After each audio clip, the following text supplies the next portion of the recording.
All right. Good afternoon, everybody. We're here again talking about occlusion.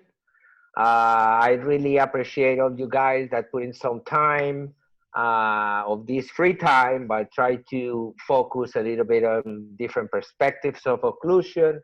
We remember that the main goal that we have with this is try to find how many things we have in common and be able to share personal experiences for great physicians all over the world. Today, at this afternoon, we have a great friend, somebody that I've been following, and I have the opportunity to have courses with him about 10 years ago. And he inspired me. He made my life a little more complicated, but I love it because he opened my eyes. So we have Dr. Robert Walker, the developer of the concept that is called chirodontics. And it's going to be amazing to have a perspective for a chiropractor that is having as a consideration all the development and growing for the orthopedics phase into the kids, and also something that go even further that is a little bit about nutrition.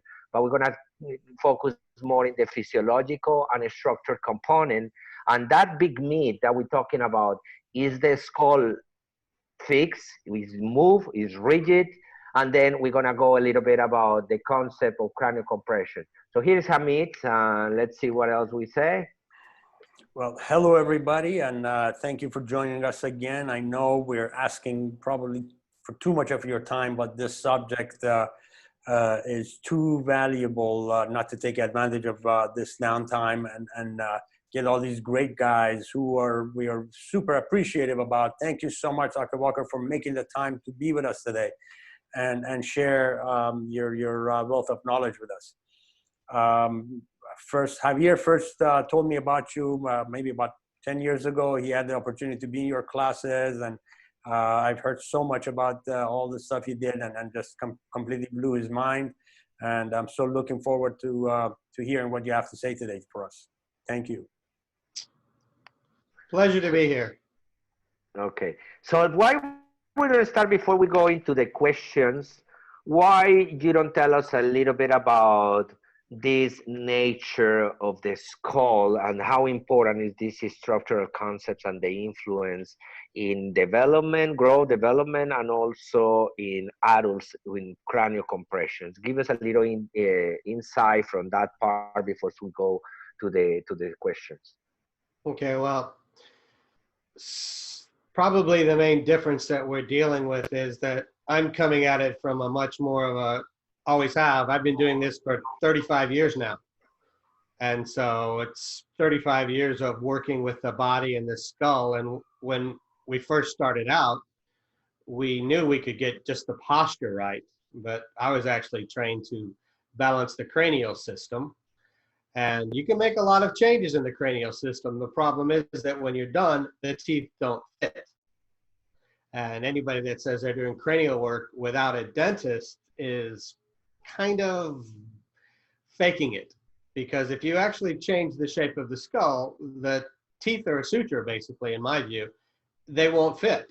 And when we get done working on somebody, there's big differences. Sometimes we've seen a centimeter change on one side compared to the other for a lateral open bite. And that's a lot of room for a tongue to play and a lot of other stuff. So 30 years ago, I quit dealing with cranial system unless dentistry was involved, because I don't see the point in, you can make the body, you can make it move better, but if you're going to actually change the nature of the cranial system, you're going to have to change it with the bite. And to take the opposite view, from a dental standpoint, if you're going to spend a lot of time making the occlusion and the teeth and the jaw to jaw right, but leave the distortions in the skull, they're not going to ever be changed. They're going to be there for the rest of that person's life or the rest of their dentition, which can break. So it's a matter of, wouldn't it be great if we could get the body right, the skull right, and the teeth right to a balance for them before we finish? Because once you finish the occlusion, you're not going to make changes in the skull. You can make it tolerate the distortion, but you're not going to change the cranial distortion once you finish the bite. It's impossible. You can't make changes without making a gap and filling that gap with the bite it won't happen. So from my standpoint, it's a matter of, can you treat the occlusion all by itself? Sure, but what have you locked in for the rest of their life? And if we're talking minutes, hours, not months, like the orthodontic or restorative case I take, you can do it in a matter of a short period of time. Why don't you? Especially if it's in the right sequence, that it actually speeds up orthodontic cases, and it actually makes restorative cases so much easier. I mean, if you can change 3 or 4 or 5 millimeters in vertical dimension on one side or the other, or front or back, in a matter of minutes to hours to days, rather than doing it with composite, ceramics, metal, whatever you want to use, wouldn't that make your case easier? And Yeah, it's going to of course. look better because you Absolutely. can make the eyes more level and the smile more level and the face more balanced, and then finish it with a beautiful smile. I mean, that's what it's all about, in my opinion. Make it work and make it look great. So two questions for Right. that first statement.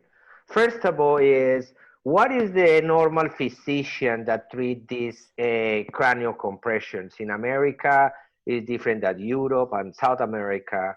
And here in the United States, we don't find too many people that do this chirodontic work. But when I travel internationally, I see that the osteopaths are taking control of the sacro and the cranial, and it's mostly the people that treat this. But in America, we don't have much of this influence, or at least we don't know how to find it. How you will recommend us where we need to look for to work as an interdisciplinary treatment in the different countries we are? What can be the first like a pathway?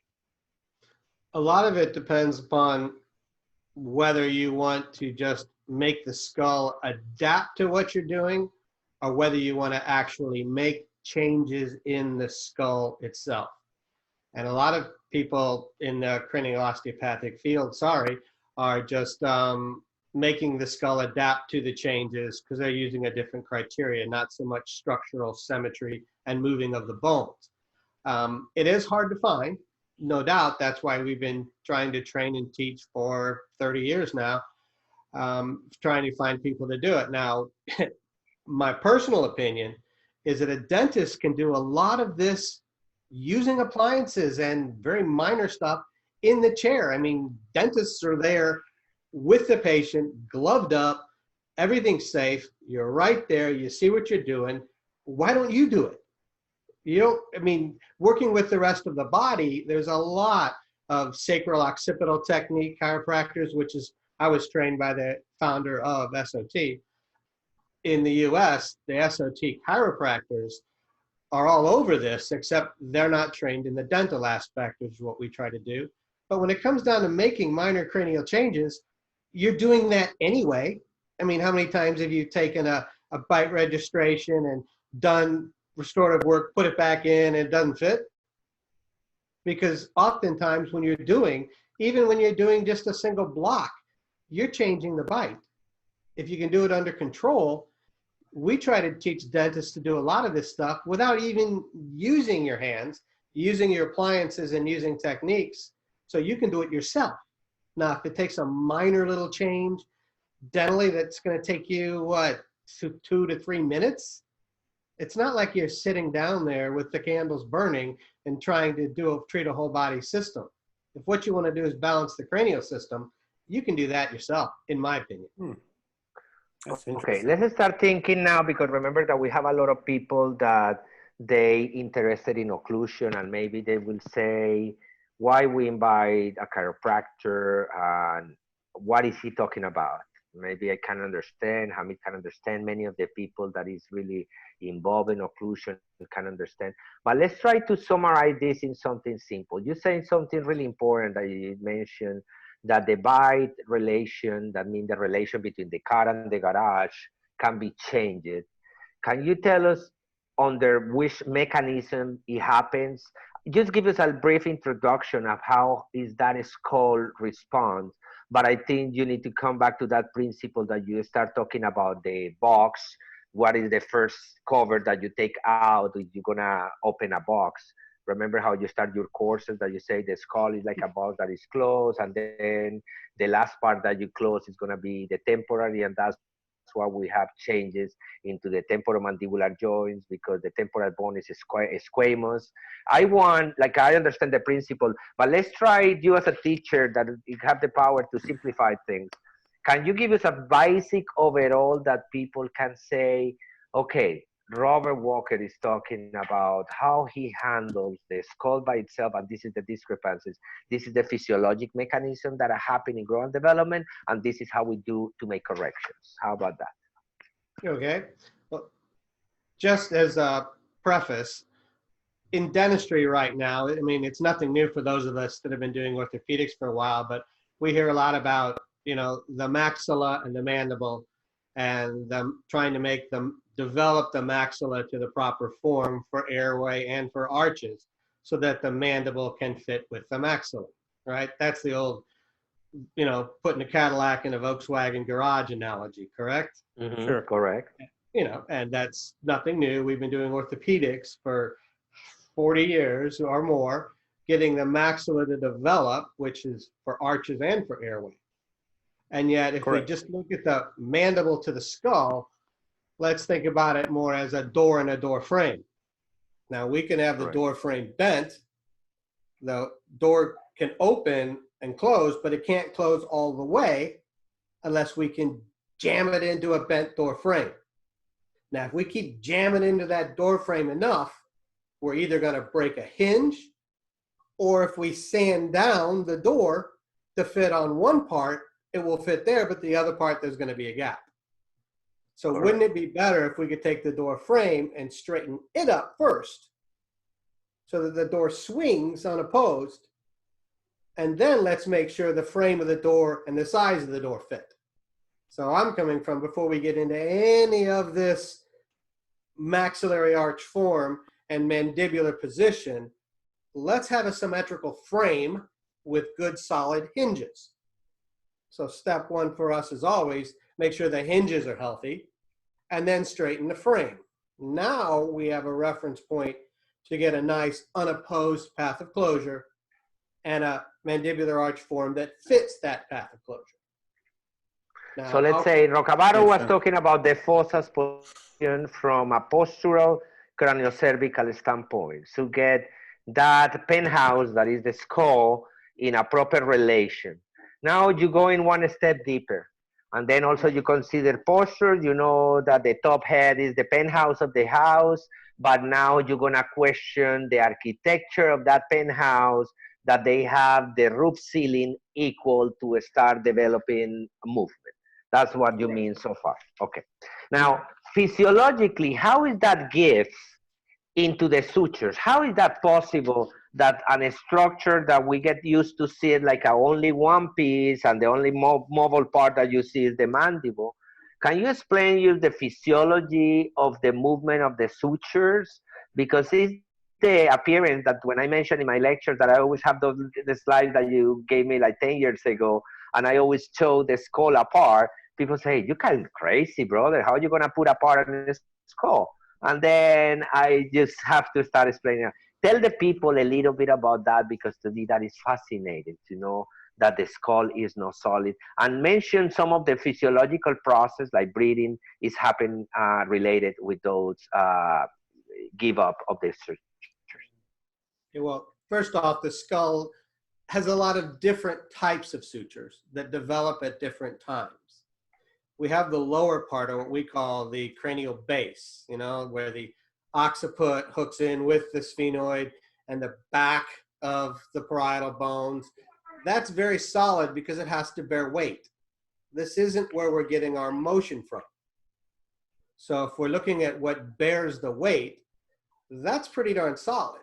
And if we look at the petrous bones that are sticking in right by the pituitary gland, right by the brainstem, that's pretty solid. But if we start going up the side of the skull, we have a totally different, especially on the side of the skull, we have a totally different classification of sutures, which are squamous sutures, as you know, which kind of overlap. And they allow a lot of sliding without having a gap. I mean, we don't want a gap in our sutures or stuff leaks out. That's never fun. But if you look at where those squamous sutures overlap, we've got a lot of room to slide and adapt without creating any gaps. And they're designed for that if you look at them when you take them apart. They have elastin connective tissue fibers. They have type A pain fibers. They have stretch receptors. They have blood supply. You don't have that in non-movable joints. If we look at any joint that moves, blood supply, connective tissue, elastic connective tissue, all of these things inside a movable joint. The joints that are solid and fused together don't have that physiology. So some sutures, well, most of the sutures don't separate. Squamous sutures slide pretty well. Just some sutures, like in the sagittal suture, they kind of have a springy type movement, but they don't separate. I mean, that would be dumb. You've got a sinus right there. But if we look at what's going on the side, we get a lot of changes in movement, just simply postural. And this is how we can make a lot of changes, because part of that sutural system hooks in with our temporomandibular joints. They're on a part that can actually swing and move a lot. I mean, we've seen eminence angles change before and after treatment. We've seen x-rays of joints where they position them perfectly for the x-ray. 6 months later, they've totally shifted because the temporal fossa move. Now that concept alone changes everything when it comes to treating TMD problems. If the fossa move, how can you use them as your fixed reference point?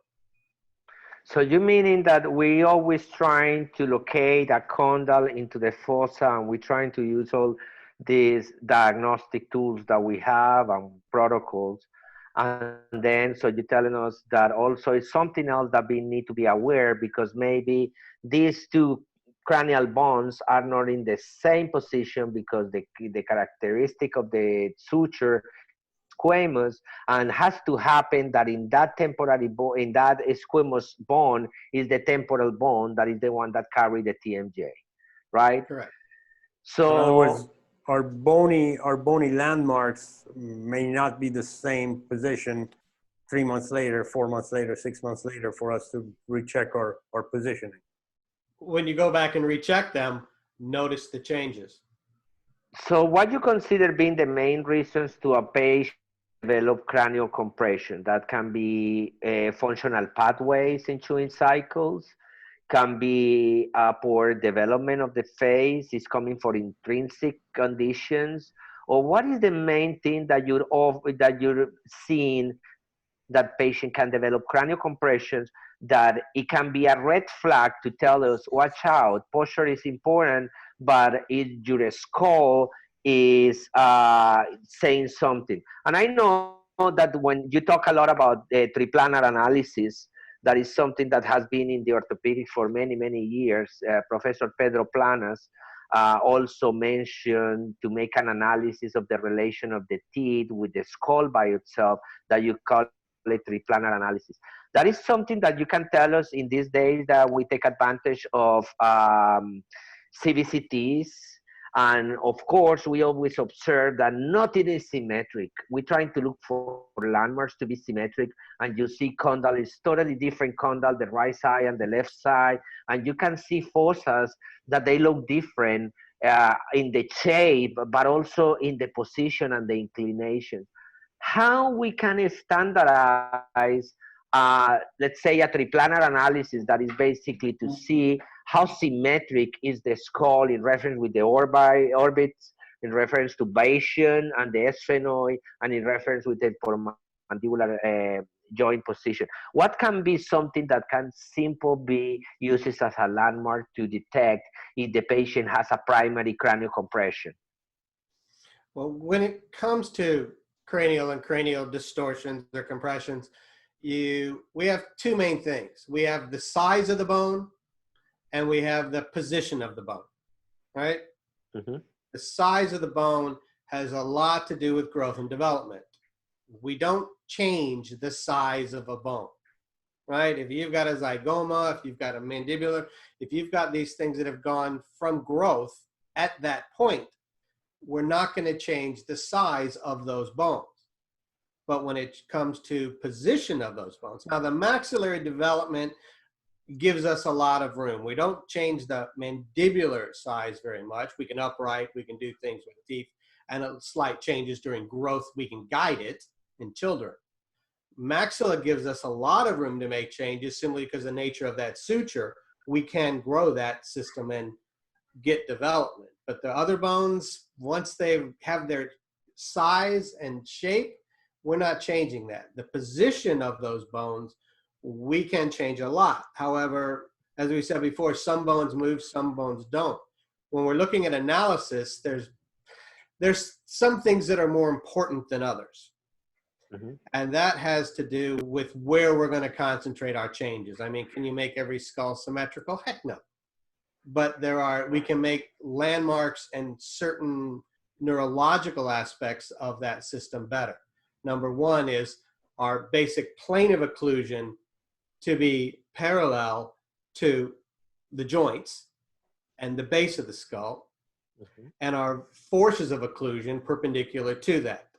That's just the way our temporalis muscles work, our masseters work, the way all those bones work is to have that system. Now, that's just from the back of the head to the front of the head. We've got this middle section that also moves a lot that has to do with our eyes. Now, a lot of people just try to make the occlusion level with the eyes, which is just disregarding the joints in the back of the head, which to me makes zero functional sense. Ideally, we want all three. That's what we call it, triplanar analysis, whereas the back of the head relative to the middle of the head, relative to the front of the head, or the maxillary plane of occlusion. Now, if we take a landmark for the back of the head, best functional is kind of the line of the joints, or we can use an otic plane because they tend to, the movement that occurs there doesn't change it in a roll standpoint. It does change it in a yaw standpoint. But if we could get the ears, the joints, and the maxillary occlusion level with one another, that's a good reference point. When it comes to the eyes, we don't use pupils. The brain does not keep the eyes level with the horizon. That's just nonsense. The optic cortex. That's a misconnotation because most people think that optical play, even that can create a big rule in pathology cases, because if you have the process of degeneration, for instance, of the cervical spine, when this patient can start for an exaggerated lordotic to a head forward posture with a lordotic curvature, it's going to be a degeneration that will change that lordotic in a head forward to a kyphotic with head forward just because the optical plane. So it's a relation, but can drive pathology as well. You think about, what do you think about that? The optic cortex will adapt to what you do. There's plenty of studies done where they can take glasses that shift the plane, visual plane, 45 degrees. In a matter of 6 to 7 days, that appears normal to the brain. You take it off, now everything's shifted visually the other way. The brain adapts to where the head is from a neurological perceptive standpoint. From a proprioceptive standpoint, the weight on the skull, on the cervical spine, that makes a difference. I mean, how many people walk into the office with a level head? Not many. I mean, ideally, we should be level-headed. But if we want to look from a structural standpoint, we do have two notches where the frontal bone hooks into the zygomatic system, hooks into the sphenoid system, that's very rich in proprioception. It has stretch receptors. So if we have more tension on one than the other, we do know where those are. And one of our goals from a bony landmark is to look at those orbital notches, or that frontal zygomatic sphenoid junction that faces down. Now that is a bony landmark that we can use. Yeah, but I try to reproduce your triplanar analysis now that I'm doing a lot of studies in 3D, and I find a lot of orbitals also different, you know, so then I can have the two landmarks because I try to do the way that you taught me.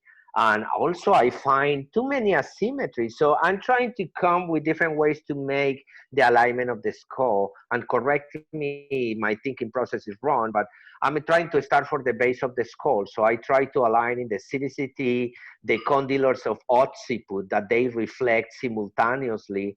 And because I want to take out the influence of the cervical spine, I want a pure cranial alignment. So I make an alignment in the CBCT, making that the projection of the condyles of occiput, they show equally. What it shows me that I have a grow up ideal pattern, just having as a consideration that the base of the skull doesn't move much. And then when I go to the top level, sometimes I found the entire orbits different. I found different landmarks into the plane. Of course, I found the temporomandibular joints differently. So what can be the false positive that you can have to see if is a cranial compression or is a craniofacial asymmetry of a structural origin, because we can classify a structural craniocervical, and now I include cranial compressions in these three qualifications for facial asymmetries. What landmarks can you use on your CBT? Is that the question? If you're gonna make a yes. I know from a lot of plain radiographs, P to A skulls and modified SMV skulls, where we can start to see the changes from just a flat two-dimensional view. We start looking at CBTs, we need to start looking, I mean, number one, if we use one as a reference and we start doing slices, they're going to be off. Mm-hmm. Because they're going to be off.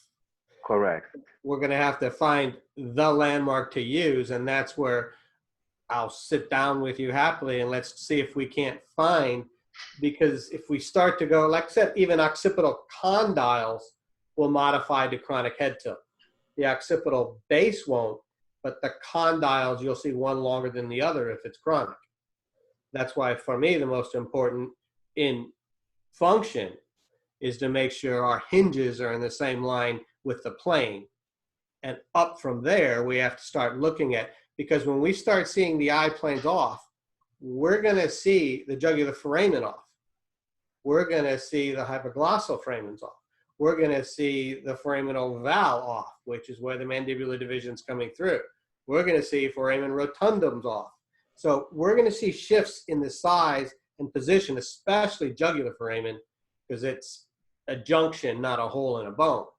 So you have to be willing, if you're starting from a base, as you go up in symmetrical slices, you're going to see asymmetries because the bones are in a different position. And therefore, we can't get caught up in the difference in the sizes of bones, but we can make relative levels, especially joints to occlusion to bony frontal lobe. Basically, I want the frontal lobe balanced with the rest of the system to get as much balance in those foramen as possible. If I have to sacrifice anything, it's going to be that position in the up into here rather than occlusion to joints. To me, the occlusion to the joints is going to be one of the fundamental things we want to address cranially, and that takes minutes. All right. Yeah, we are that, right the occlusion around, of the, yeah. Go. I'm sorry, we're right around 30 minutes into this, and we're also getting a lot of good questions and comments online. What I'd like to do is, if we can go ahead and get the questions out of the way, and maybe spend some more time on the answering questions from online. Let's do that. Great. Yes, sounds great. And as you know, Javier, normally we take 4, 5, 6 days to cover a lot of this stuff. But one of the things that's different, to focus on, that's different than a lot of other people that do great work, said I'm a big fan of neuromuscular. I'm a big fan of postural work. And I think one thing we'll do is to looking at the skull and getting changes balanced that takes minutes, maybe a little longer when you're first starting off because you're shy and you go slow, but to make those changes before we then proceed with the other stuff. So it dovetails into any technique anybody else is doing without many changes, no matter what.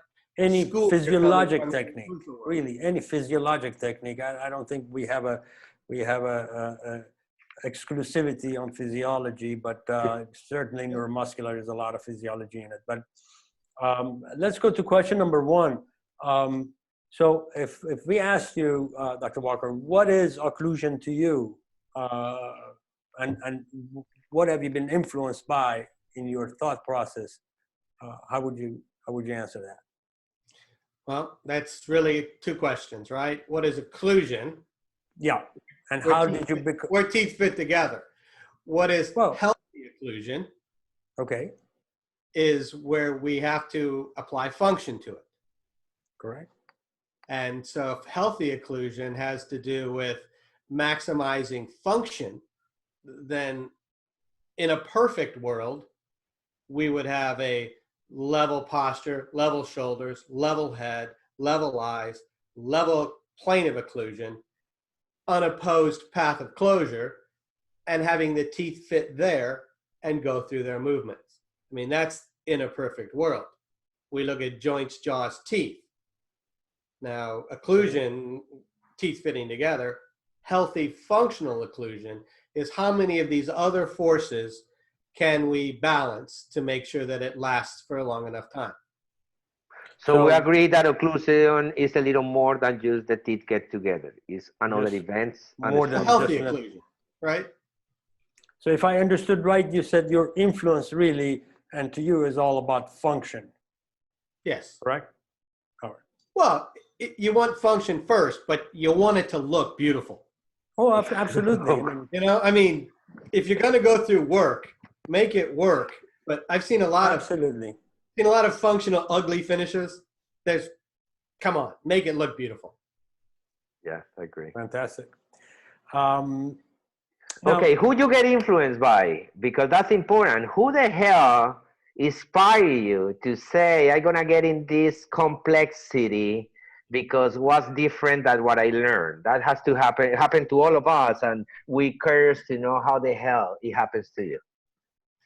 Well, as I said, I came from a chiropractic background, but I was lucky enough to learn the techniques that I use structurally from the developer, founder of sacral-occipital technique, who was one of the original craniopaths, you know, contemporaries, parallel paths with Sutherland and DeJarnett, and they were contemporaries of each other doing the same thing. Well, he taught me directly the way the skull moves. And he actually had a very, he was very aware and appreciated the dental occlusion, but didn't understand it. And so when I learned how to move the skull bones, I kept saying, hey, doc, teeth don't fit. And he goes, yep, that's why a lot of people get out of it and just do basic, make the skull move better. And I said, well, I don't want to do that. And he said, well, then you're going to have to learn dentistry, young man. And he introduced me to a few people, like Al Fonder was one of my patients. And going back to some of the physiologic dentistry, I remember, you know, Merle Bean and old timers that would say, this is the way. And I was a part of Fonder's study group. So I got into dentistry from Al Fonder, from people like Richard Coy, Voda, you know, but this is in 1985. And then just to be sure, you marry a dentist, so you don't get out of the path. Hey, yep. I was the token chiropractor at most of the dental orthopedics. I taught at the American Functional Orthodontic Group in 1990 and 91 and 92. Mariano was there in 92 and 93 as well. And so they were open to that stuff, but I had to basically just take every course I could. I was the token boy at the orthopedics and orthodontics of the world. And then my wife's a restorative cosmetic dentist who also went down this direction. So Kay MacArthur's a big influence on how to do it dentally. I mean, she was the big step in how to take it from theoretical structural work into saying, well, if we didn't have anybody to work with, how would we do it as a dentist all by herself? And that's what she's really brought to the table in the exceptional dental, different than the chirodontics. Fantastic. Wonderful. Robert, can you talk a little bit about the diagnostic records that you collect when you start with a case, and how do you work up the patients? That comes down to whether you're doing it, say, whether you're a structural practitioner or whether you're a dental practitioner, right? And I totally appreciate the difference. Yeah, if it were in my world, yeah, number one, I say everybody should be level-headed. So the first thing I do is I'll stand somebody up structurally. Is your head level? And if your head's level, are your shoulders level? Because to me, head to shoulders are going to be an indicator of everything else that's going on in the system. If your head's not level, why? I mean, I can make anybody's head level in 3 seconds. I go like this. It's level. Will it stay that way is a better question, right? And if you have a shoulder that's off, well, the head's going to go the other way, or it should. If I could level the shoulders, does the head come back? Well, from an ascending standpoint, yeah, but the bite bites back. You will notice if the head's down, the maxilla will be up that way. I can level the head, and then what do? They swallow. Patient cooperation, you know? I can say, don't swallow, they won't do it. So I always look at head to shoulders. Now, if I go deeper structurally, I'll look at the pelvis and the hips because we've got hip levels and rotations. Sure. And then we'll go down to the feet because the feet will control a lot of the pitch and a lot of the yaw. The pelvis will control a lot of the roll. And as we move up to the shoulders are going to control the cervical spine to the base of the head. Once we get all of our structural components done from front and from side and from yaw, 3 dimensions, then we go to the skull. Where are the ears? Where are the eyes? Where's the plane of occlusion? In 3 dimensions. I'm sorry, but the records that you take, are they radiographic or pictures? We can do visual, we can do radiographic, and when it comes to the skull, I prefer to use, besides visual or radiographic, articulator analysis with a cranial-based Facebook. I see. So from a cranial Facebook, we can get a decent picture of the ears. We can see where the maxilla is. If we bring it down, not Frankfurt, more Camper's plane, we can see where the maxilla is. We can see where the hamular notches are. We can see where the ears are in 3 dimensions. I got you. So basically, you know, which really leads to our next question: which instrumentations do you use? Is articulator and mounting and X-rays. Yeah, are you doing any 3D? We do visual films, cranial Facebook mounting, which is not just articulator, but cranial Facebook mounting. Okay. As the basic 3. Now, we can use instrumentation to show us a lot about function rather than just basic alignment. I mean, I said mandibular tracking tells you a lot. EMG validifies a lot of what you're playing with. Right. You can do joint sonography, joint vibration. You can use occlusal computerized analysis if you want. All those things are tools that help confirm what you can see and think right in front of you. I think our next question is pretty much you have answered, and you do work in an interdisciplinary approach. You do work with dentists, obviously, because I ran a headache center for a while, and we would not take a complex case without co-treating. There's just no way. What's the point? I mean, if you can do basic, I'd just say if you want basic, average, mediocre care, that's fine. We have associates for that. But if you want the best quality care we can give you, it's co-treatment, and there's just no way around it. Thank you. Thank you. The next question, Javier, question number 6, in terms of the sequence of treatment and vertical dimension, we need to probably modify it somewhat for Robert. Yeah, but that works because that will bring something nice that he will talk, and it's how he's going to make the alignment of the maxilla. The limitations on the vertical. Maybe that would be a good thing for him.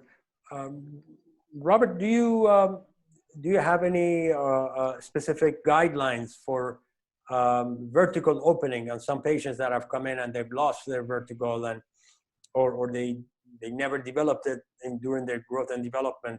Do you have any guidelines or advice for us? I always think joints, jaws, teeth, right? And if we can get the joints healthy, I'm not trying to mix all these things at the same time, right? Because when you have a joint problem, just like in any orthopedic problem, you treat the joint first. I don't care about occlusion. I don't care about aesthetics. I don't care about symmetry. I want these joints to be healthy so that we can make changes in the rest of the system. So joints first. When it comes to jaws, for me, it's the upper jaw and the lower jaw, which is the skull. And once we start to unwind the skull, well, that changes a whole lot of capacity for our future posterior vertical dimension and A to P jaw position, right? We're not telling the mandible where to go. We're asking it where it wants to be if we give it a proper frame. Now, once you have a proper frame and an unopposed path of closure, that can pretty much determine what you have to work with. So that just comes down to physiologic bite registrations, correct? Correct. And in the end, we want to make sure we have an unopposed path, but a packed bite. So it's the combination of swing and It's a pack. good thing you just said, a packed bite. Can you elaborate on that? Because, you know, actually, the next couple of questions about the aesthetics and the stuff, maybe we can skip. But what do you mean by a packed bite?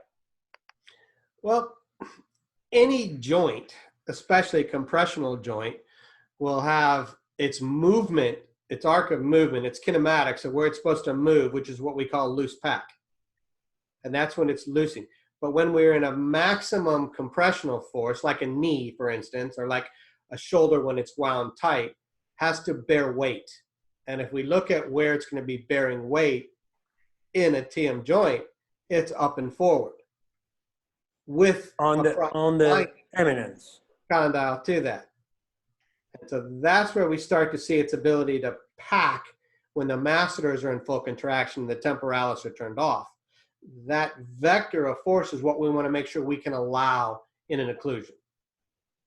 Thank you. Yeah. Thank you. Yeah, I mentioned before that he has different techniques to seat the joints that are really following physiological path, but I don't want to distract with that. Finish with the questions, and then I have maybe 2 questions for him. Okay. The next question, I'm going to jump in to question number 8, Javier, because the aesthetic consideration is not going to be in it. So question number 8 is, Dr. Walker, do you know anything or have you heard anything about the regenerative abilities of injection of the PRGF or IPRF into the joint? And what do you think about that? Growth factors. Yep. I think I'm a chiropractor. I come from a vitalistic way of thinking that the body has a lot of ability to regenerate if you get stuff out of its way and if you give it what it needs. Now, there's a lot of things you can do. A lot of, stem cell work and exosome work is incredible. Exosomes are really incredible with what they can do, what they've done for a lot of joints in knees and shoulders. And why shouldn't that same regenerative technology work on the TM joint if you get stuff out of its way? I mean, if you're constantly irritating and making a mush out of it every time you swallow and chew, it's not going to heal, just like you're not going to have a knee heal or a shoulder heal if you're abusing it. So I think if you give it the right conditions, heck yes, those joints can heal a lot. I mean, there's some things that it can't do, but there's a whole lot with that connective tissue that we can do even without going so far as the growth factors, just basic nutrition. Fantastic. No, but that seems to be the consensus that everybody so far thinks that if you take the traumatic bite away and have a protective a joint with a protected bite, that these regenerative things should help, as probably the healing and remodeling will happen automatically, but this may accelerate it some. You bet. I think it's a great way to start looking at it. Fantastic. Let's go to the next question, which is obvious perhaps for you. Do you notice postural changes after your treatment? Positive, negative, expected, unexpected? Can you elaborate? That is the goal. I mean, that is the outcome that we're going for. If you're working with, say, if a dentist is working with a structural practitioner and they walk in with their shoulders aren't level, they're not doing their job. However, if you ask chiropractors, osteopaths, physios, is it your goal to have a level posture? Don't expect them to say yes, because for most of them, it's not. However, yeah, but it's a concept in chiropractors that is called coupling. But often coupling is just making sure the spine moves. Yeah, level. because if you have a structural issues and you cannot make it symmetric or balanced, at least you need to make it rotate, function better. That's the coupling principle. Now, Right. how do you consider that can be determination to look for coupling in a case or to look for an structural change? What can be that point that when you see a case, you will say, this case, because many in all the cases we take postural pictures and records, and it's cases that even that we work it out, we are still seeing postural changes that we improve, but it's some corrections we couldn't do. And then when we work with our physical therapy, we find that corrections was no more possible. But then from there we start just looking for gliding of the surface and made like coupling to balance the body. What do you think about it? That's the difference between static posture and functional movement of the body. When it comes to the spine, one of the biggest landmarks is if you see a shoulder low, which way should the head go? You would expect the other way. If you see a low shoulder and a head going the same way, and you move this and it moves as a block, that's a coupling issue.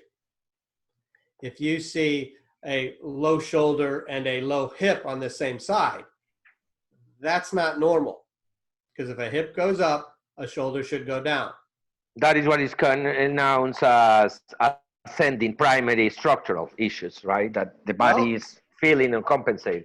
I'll tell you what, the most difficult ascending cases are really dental, and the most difficult descending cases are really structural. L4 disc problems are almost exclusively from maxillary plane, Wow. especially when you start to see a high maxilla on the right. That's wrong for a right-handed person. So right-handed people tend to have a high right hip, shoulder, head, high on the left. That's normal. But if you've got a high right maxilla on a right-handed person on a high right hip, the kinematic strain is going to go right through the SCM, right through the psoas, right to L4. Psoas doesn't attach to L5. L4 body won't move, and you will see a difficult low back case driven from the mouth. So to call that ascending is not true. That's a lack of understanding of the kinematics that a lot of people use. Right. I tell you, if you're looking at the That's most fascinating. chiropractic nightmare cases, they're some of the easiest dental cases you got. Wow. You see how it blows my mind. Now you know what I'm talking about when I invite all these people. This is crazy. It I'm it just really made making my life notes. complicated. All right. Should we go to question number 10 in reference to, it's more of a, Yeah, it's subjective, but at least for his standpoint. What do you think? Because it's still a huge disconnection between the chiropractor work mostly in cranial in reference with occlusion. Still, if you see like the network people that I know, they really into neuromuscular, physiological occlusion, and they understand the value of chiropractors for alignment. They understand the value for physical therapists to recover motion. But I think even in the physiological arena, this level has been hard to pass. The people to understand the complexity of the skull by itself. I know your technique because, of course, I get all your courses. I took all your courses. I have all your videos. And I know that you made differential diagnostic when you made this analysis in the articulator that is really good for analogic way. I want that you tell us if we will have a CBCT because that became the standard care today. Can you explain just what is your landmarks, but let's try to figure landmarks that can be measured in an X-ray. I know that when you make, so let me describe quickly. You normally make a correlation between HIP, hamular notches inside the papilla, to determine the position of the maxilla by itself. No, And then no. you made two, and a false Facebook, and then you compare with HIP. That was my understanding in the way that you do to see if it's cranial or not, right? HIP mounting basically tells you where the maxilla is to the eyes. Okay. Purely dental. I don't even look at HIP mounting because Yeah. I find it to be, it's an intellectual exercise. It's a waste of time treatment because I don't find it just reproducible. Maybe now that we have CBCT, it can be a landmark that can be more more stable. So let's say what you compare between those two mountains that at least has how you taught me that we were taking two mountains. One was in an ocular articulator, and then we were mounting a face bow, and we were comparing both. How we can do that in a digital world these days? Which landmarks? 20 years ago, Mm-hmm. there were still people saying that HIP is telling you the same thing, therefore we don't need to use a cranial face bow mounting. That was 20 years ago, people had that view. Unfortunately, some people today still have that view, right? Yeah, sadly. Mm-hmm. The reason we had you do both was to say, okay, if you do a cranial face bow and you do an HIP mounting, how many of those are the same? 0. Right? Correct. Because they're not. They're measuring totally different things. If what we want to do, they're saying, oh, well, HIP tells you what's going on in the cranial base. No, it doesn't. It tells you where the teeth are relative to the eyes. Whoopee when it comes to function. That's the least important thing I would look at. Clinically, it's just an intellectual exercise if you're curious. However, when it comes to actually function in the office, where is that maxillary plane relative to the jaw joints is what I want to know. Now, can we look at where that plane of occlusion is relative to the jaw joints? Yeah. If we have to use a reference point for where the orbital notches are relative to the maxilla, well, orbital notches and hamular notches do move as a unit. They don't change that much. We've done little BBs, and where the hamular notches are and where the orbital notches are is pretty consistent. Now, that doesn't tell you what the back of the head's doing in any way, shape, or form.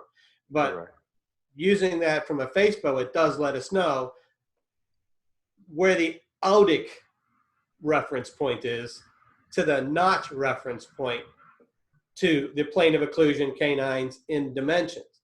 Now, I wouldn't live and die by that. That's why I want to see it visually. I want to see it on a radiograph. I want to see it on a face bow. You know, 3 things, you have choices. 2 things is a dilemma, right? So in the CBCT, just to summarize, we can make some marks in the auditive canal to take the x-ray to be sure where we can be that line. We're going to make the line of the notches here, orbicular notches, and that is going to tell you the relation between that. You can additionally mark the occlusal plane, but that is only in a frontal view. Now we need to involve coronally. So we need to have as a consideration the mastoid process, because that's what we were doing manually. No? So what you're doing to control the top head in the triplanar analysis? You can still see where the joints are. You can still see where the otic reference point is. Those mastoids move all over the place. So how you control the jaw movement of the head internally in those structures? If you have are you talking about a single image that you're going to look at from different points of view? No, I'm talking about a CBCT.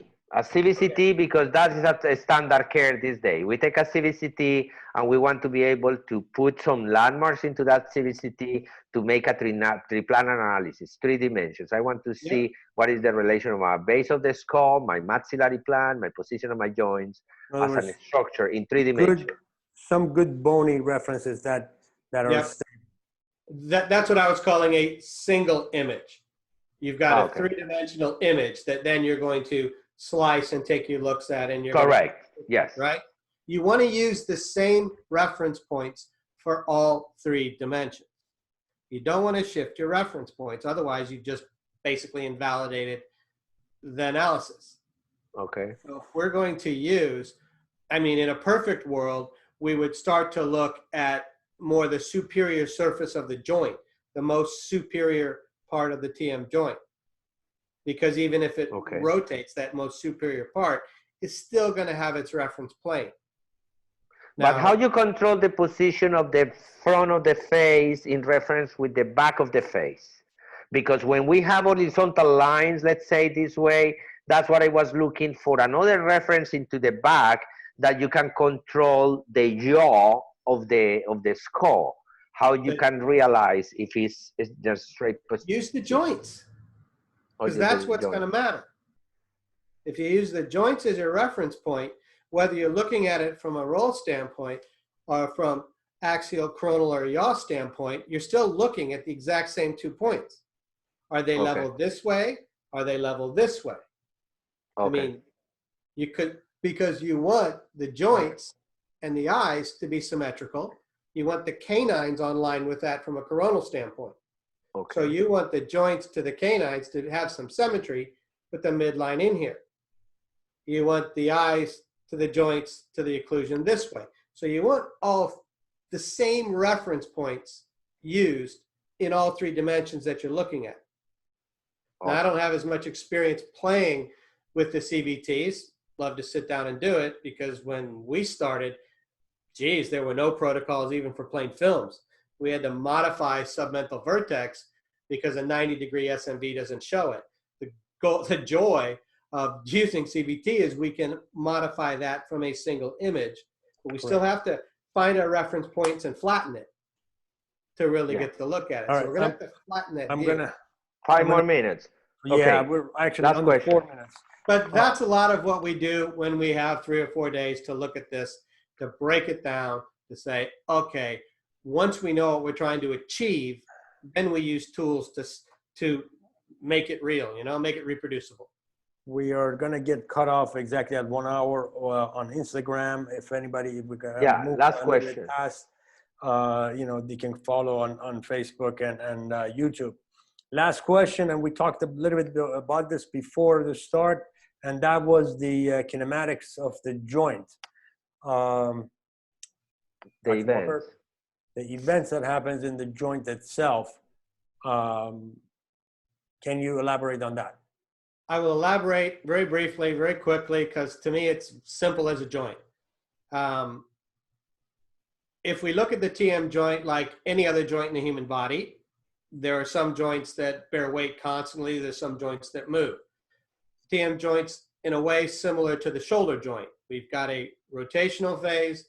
We've got a translational phase that are happening at the same time in normal use and function. They're happening.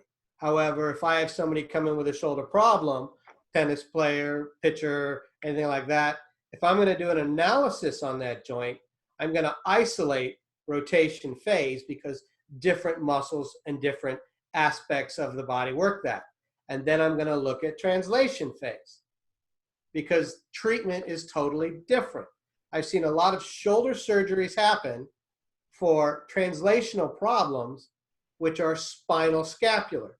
Totally inappropriate treatment because the diagnosis sucked. Now, when it comes to the jaw joint, we have rotational phase that we can't isolate because some muscles rotate and different muscles translate. We have different things going on with the superior, inferior joint spaces and closed and open pack kinematics. If we're going to do an analysis of a jaw joint, I'm going to isolate rotation. I'm going to isolate translation. I'm going to have rotation first, maximum, and then translation. Because that is what is called the analysis of the congruent surfaces or something and like then that. unilateral open pack translation, unilateral open pack translation, simultaneous loose pack protrusion is different than rotation. And so we look at all of the ranges of motion in different kinematic phases, treat it like a joint. And we treat the part of the joint that's dysfunctional, not just the joint. So we can summarize and say that the joint deserves to have freedom to make the 2 combination movements without the influence of any hand or any device that we will block that pure expression of the body to make these combination movements, correct? In the end, yes. But when you're doing an analysis of any joint, you're going to have to really make sure you isolate those phases. And if I'm doing a shoulder, I just don't say move your arm. because I'm going to hold it to make sure that I'm getting pure rotation. And if I get pure rotation limit in that rotation, is it hard finish? Is it soft finish? So the end play in dysfunction of a joint is the same thing we would do. So from my standpoint, I treat this very similar to the way I would treat a shoulder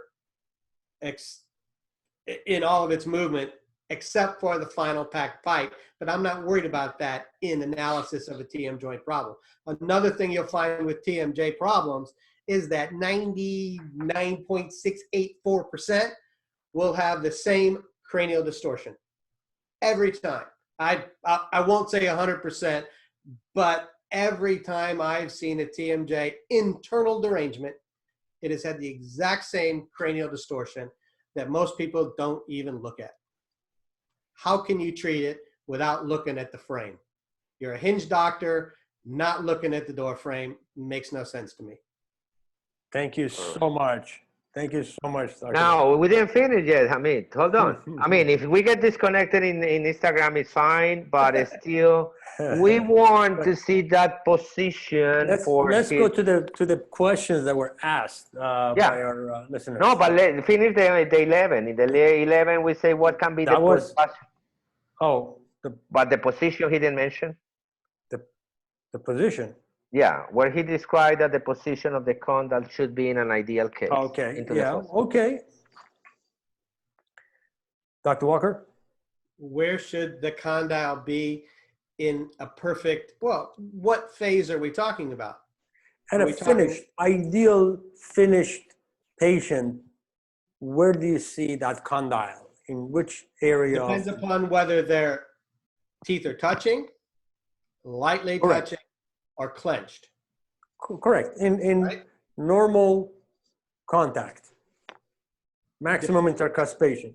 Depending upon the health of the joint, the vectors of force, the joint is meant to bear weight in an anterior superior position.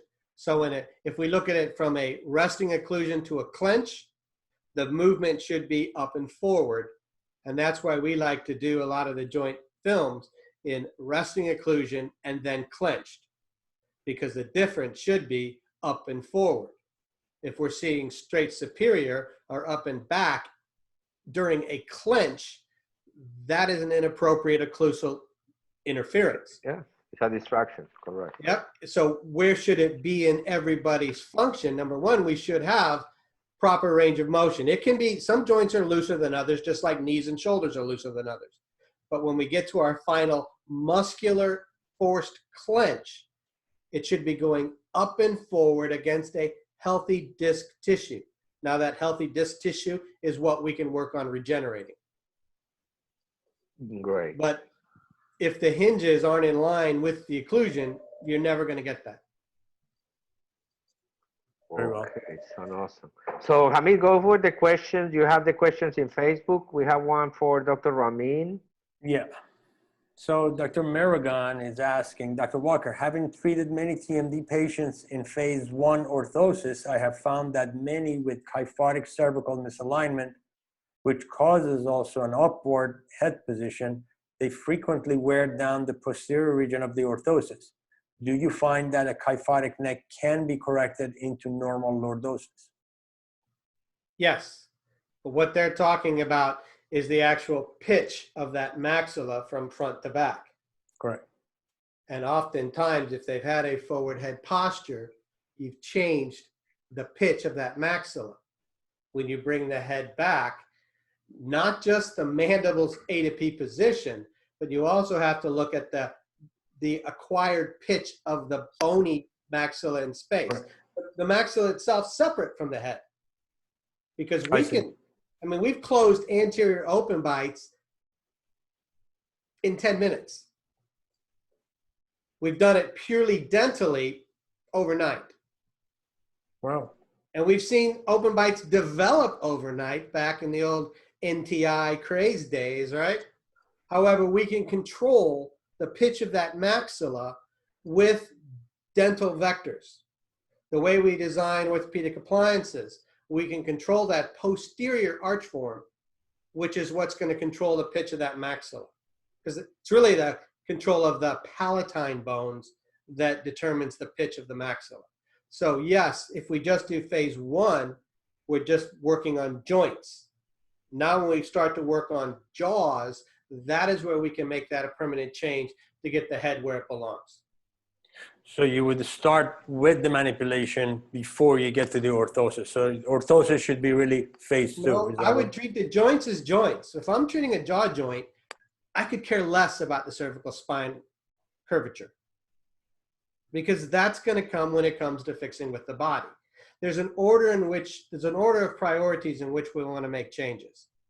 And if we're dealing with these joints, if I'm dealing with structurally, I'm much more concerned about what's going on in the sacroiliac joint, with what's going on in the coupling of the spine, and what's going on in the rear foot dynamics down below.